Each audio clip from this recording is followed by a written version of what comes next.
흔히 밥배와 디저트배가 따로 있다는 말이 있습니다. 그래서인지 많은 분들이 밥을 먹고 배가 불러도 커피와 디저트를 계속 이어서 드시고 계신데요.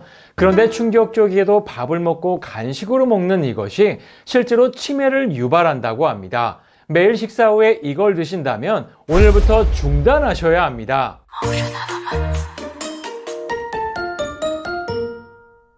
여러분 안녕하세요. 건강뉴스입니다. 오늘 영상은 식사 후에 간식으로 먹으면 뇌세포 손상을 가져오는 최악의 간식에 대해 말씀드리겠습니다.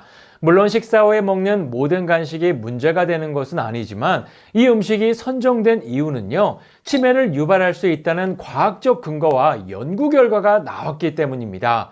그런데 과연 이걸 알고도 계속 드실 수 있는 강심장이 있는 분들이 있을지 모르겠습니다. 먼저 정제탄수화물이란 나쁜 종류의 탄수화물로서 단맛을 강화시킨 음식을 말합니다. 쉽게 말해 설탕이 결합된 청량음료, 도넛, 케이크, 빵, 떡, 과자와 같은 정제탄수화물로 만든 모든 음식을 말합니다. 이런 정제탄수화물의 문제가 뭐냐면 혈당을 빠르게 증가시키고요, 췌장에서 인슐린 분비를 급격하게 증가시킨다는 겁니다. 실제로 프랑스 국립보건의학연구소와 보르도 대학 연구진이 65세 이상 2,777명을 대상으로 연구를 진행했는데요. 그 결과 이처럼 급격하게 상승한 혈당이 치매를 유발할 수 있다는 것을 밝혀냈습니다.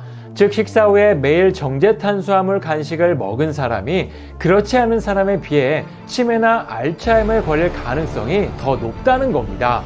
그러면 왜 식후에 먹는 것이 특히 나쁜 것일까요? 우리는 보통 밥을 먹을 때 밥만 먹는 게 아니라 다양한 반찬과 야채를 함께 먹습니다. 즉 탄수화물만 먹는 게 아니라 단백질과 채소를 함께 먹기 때문에 급격한 혈당 상승을 막을 수 있는 것이죠. 하지만 간식은 전혀 다릅니다. 오직 간식만, 그것도 흰가루나 설탕으로 결합된 간식은 혈당을 급격히 올리고요. 이미 식사로 혈당이 상승했는데 여기에 간식을 먹으면 혈당을 더 크게 올리는 혈당 스파이크가 발생하게 됩니다. 그러면 어떤 간식을 피하고 무엇을 주의해야 할까요? 먼저 정제탄수화물의 정의를 보니까요, 백미, 흰 밀가루, 백설탕, 케이크, 떡, 당이 들어간 음료, 탄산음료, 가공된 과일 주스 등 정제 과정을 거친 식품을 정제탄수화물로 분류하고 있습니다. 당연히 과자나 빵, 시리얼도 여기에 포함되겠죠. 이런 음식들은 혈당을 급격히 올리고 건강을 해치고 치매까지 유발하는 음식이니까요. 식후 간식으로 먹는 습관을 반드시 피하셔야 합니다. 그런데 더욱 큰 문제는 이런 음식들의 문제가 단순히 혈당만의 문제가 아니라는 겁니다. 트랜스 지방이 안 좋다는 건 아시겠지만 아마 이건 모르셨을 겁니다. 충격적이게도 트랜스 지방은 다른 지방과 달리 체내에 들어오면 쉽게 배출되지 않는 특징이 있습니다. 실제로 트랜스 지방이 얼마나 위험한지 충격적인 연구 결과가 있는데요. 미국 신학저널에 발표된 연구에서 혈중 트랜스 지방 함량이 높은 사람이 알츠하이머 치매나 치매로 발전할 가능성이 무려 75%에 달했다고 밝혔습니다. 즉 트랜스 지방이 뇌세포 손상을 유발하는 것이 확인됐다는 것이죠. 사실 이러한 연구 결과는요, 빙산의 일각에 불과합니다.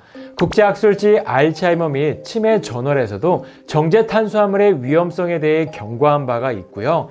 미국 하버드 공중보건대학에서도 정제탄수화물이 심장질환과 당뇨병, 치매를 유발할 수 있다고 밝혔습니다. 결론적으로 정제탄수화물을 식후 간식으로 드시면 안 되고요. 가급적 아예 드시지 않는 게 좋습니다. 이렇게 오늘은 치매를 유발하는 최악의 간식에 대해 알아봤는데요.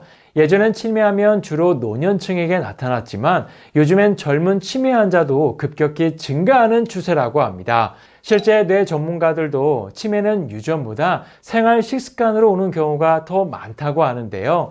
우리 구독자분들께서도 치매를 예방하기 위해 건강한 간식 습관으로 바꿔보시는 걸 추천드립니다. 그럼 다음 시간에도 또 다른 건강 이야기로 찾아뵙겠습니다. 감사합니다.